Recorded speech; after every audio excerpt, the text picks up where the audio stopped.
Kisah cinta beda agama antara Zainab putri Rasulullah dan Abil As bin Rabi.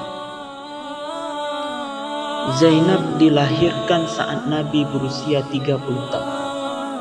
Ketika mencapai usia perkawinan, Hallah binti Khuwailid meminang Zainab untuk putranya, yaitu Abil As bin Rabi. Ia adalah seorang lelaki mulia dengan kekayaan yang melimpah. Hallah binti Khuwailid sendiri adalah saudara perempuan dari Khadijah binti Khuwailid. Dan pada saat itu Zainab menerima pinangan Hallah binti Khuwailid untuk putranya, yaitu Abil As bin Rabi. Pernikahan akhirnya digelar. Seluruh penjuru Mekah berbahagia atas bersatunya pasangan yang sangat-sangat serasi.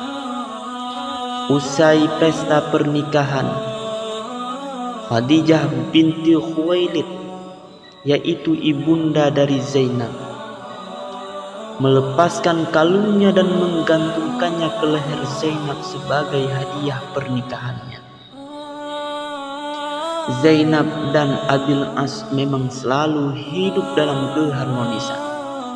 Namun perkawinan itu berlangsung sebelum turun wahyu kepada Rasulullah Sallallahu Alaihi Wasallam. Ketika Islam datang, Zainab pun tanpa ragu langsung beriman. Akan tetapi Abil As tidak mudah meninggalkan agama lamanya. Maka kedua suami istri itu merasa bahwa kekuatan yang lebih kuat dari cinta mereka berusaha memisahkan antara keduanya. Tidak akan tercapai tujuan di antara kita, wahai Zainab, kecuali engkau tetap dalam agamamu dan aku tetap dalam agamaku. Demi Tuhan, ayahmu bukanlah seorang yang tertuduh, tetapi aku tidak ingin dikatakan bahwa aku meninggalkan kaumku dan menjadi kafir mengingkari agama nenek moyangku hanya demi menyenangkan seorang istri. Zainab pada saat itu masih tinggal di kota Mekah. Hari berganti hari. Tibalah saatnya Rasulullah untuk hijrah ke Madinah. Betapa sedihnya Zainab karena ia tidak bisa mengikuti sang ayah berhijrah. Karena sang suami maupun keluarganya tidak mengizinkan Zainab untuk hijrah ke Madinah. Hingga peperangan Badar berkecamuk, Zainab adalah satu-satunya muslimah yang tinggal bersama kafir Quraisy di Mekah. Saat pasukan kafir Quraisy dan muslim bertemu di lembah Badar, Abil As merupakan salah satu orang yang berada dalam barisan kafir Quraisy. Ia memerangi pasukan yang dipimpin oleh mertuanya sendiri. Hingga akhirnya sejarah mencatat pasukan muslim yang kalah jumlah itu berhasil memenangi peperangan. Tidak sedikit dari kafir Quraisy yang kehilangan nyawa, sedangkan sisanya menjadi sebagai tawanan peperangan. Abil As masuk dalam salah satu daftar tawanan peperangan. Ia digiring menuju kota Madinah. Keluarga para tawanan di Mekah pun berbondong-bondong mengirimkan tebusan pada Rasulullah. Salah satunya datang dari Zainab. Ia mengirimkan sebuah kalung pemberian sang ibu untuk menebus suaminya di Madinah. Mengingat putrinya dan kalung itu, hati Rasulullah langsung gerimis. Tiba-tiba wajah Khadijah hadir di depan matanya.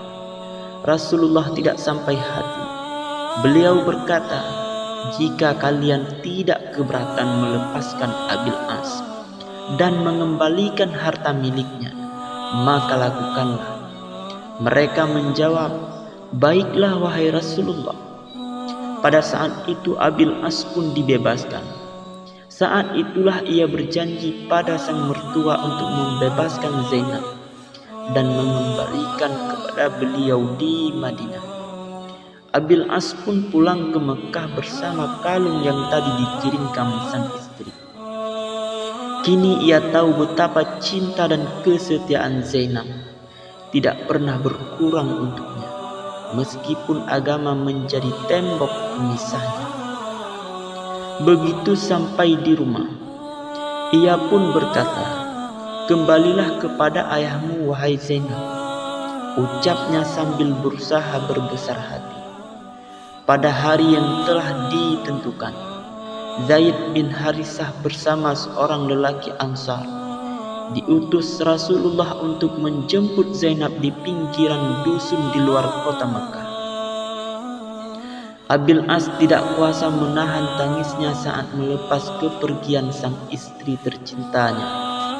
Bagaimana dia mampu melepaskan orang yang dicintainya, sedang dia mengetahui bahwa itu merupakan perpisahan terakhir selama kekuasaan agama ini berdiri di antara kedua hatinya. Masing-masing berpegang pada agamanya, yang membuatnya lebih sedih lagi.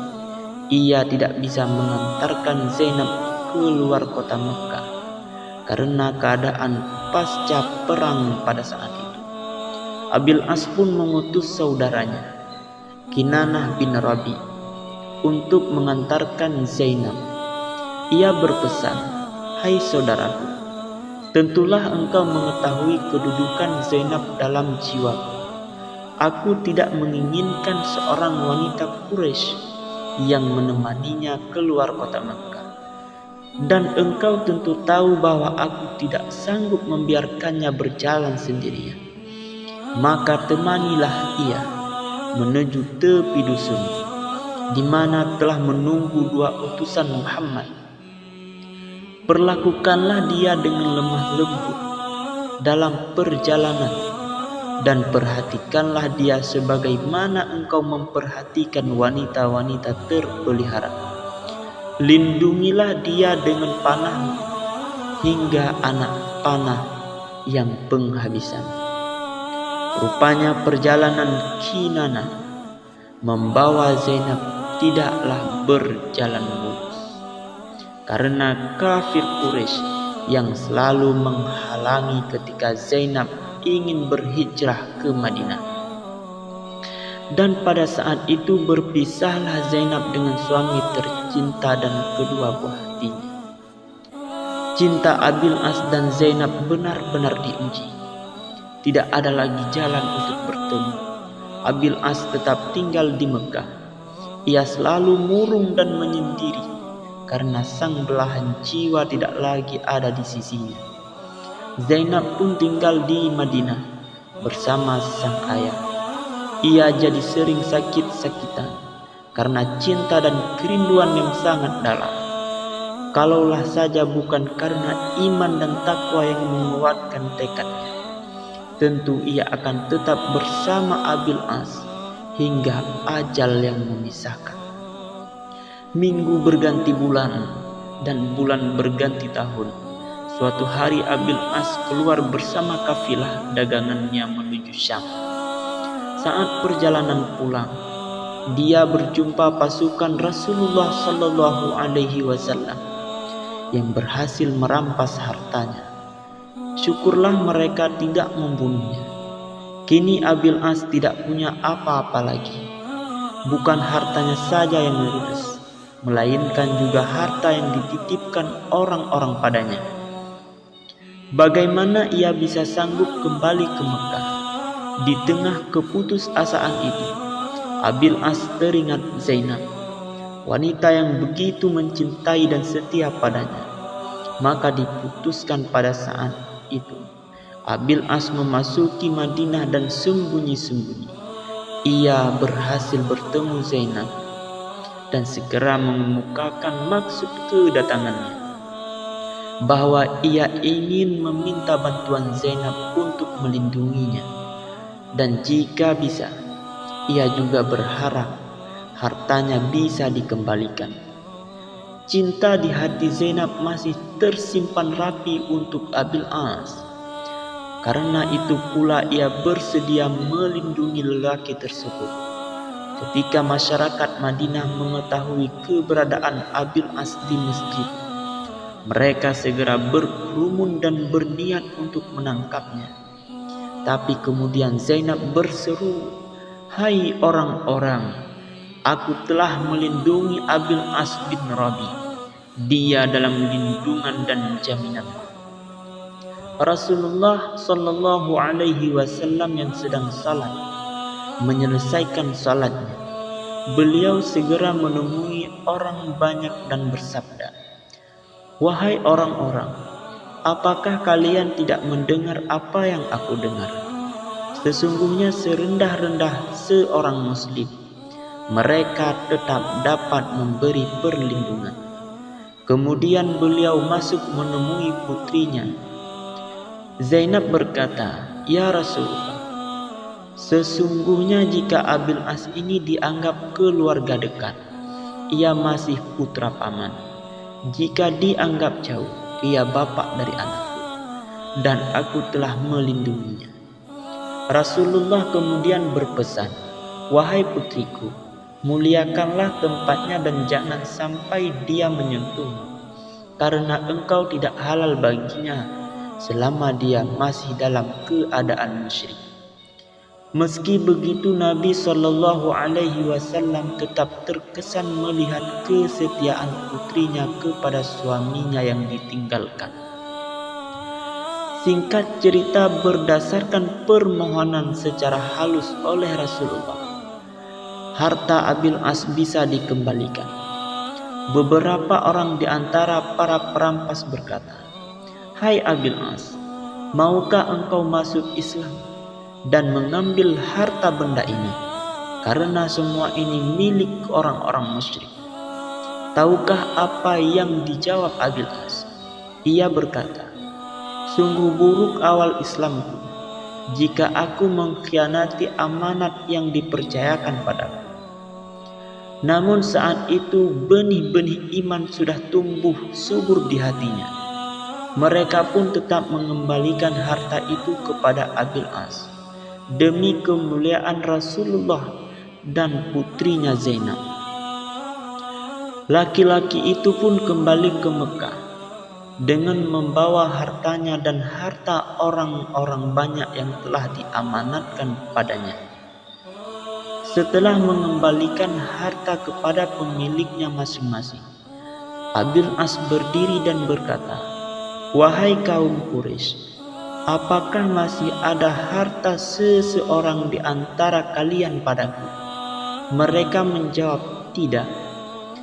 "Semoga Tuhan membalasmu dengan kebaikan. Kami telah mendapati kamu seorang yang jujur dan mulia." Abil As berkata, "Aku bersaksi bahwa tiada Tuhan selain Allah dan bahwa Muhammad adalah utusannya Allah. Demi Allah, tiada yang menghalangi aku masuk Islam di hadapan Muhammad, kecuali karena aku khawatir mereka menyangka aku ingin makan harta kalian. Setelah Allah menyampaikannya kepada kalian dan aku selesai membagikannya, maka aku masuk Islam." Akhirnya Allah menunjukkan skenario yang begitu indah untuk Zainab dan Abil As, keluarga yang pernah berpisah selama lebih kurang 6 tahun.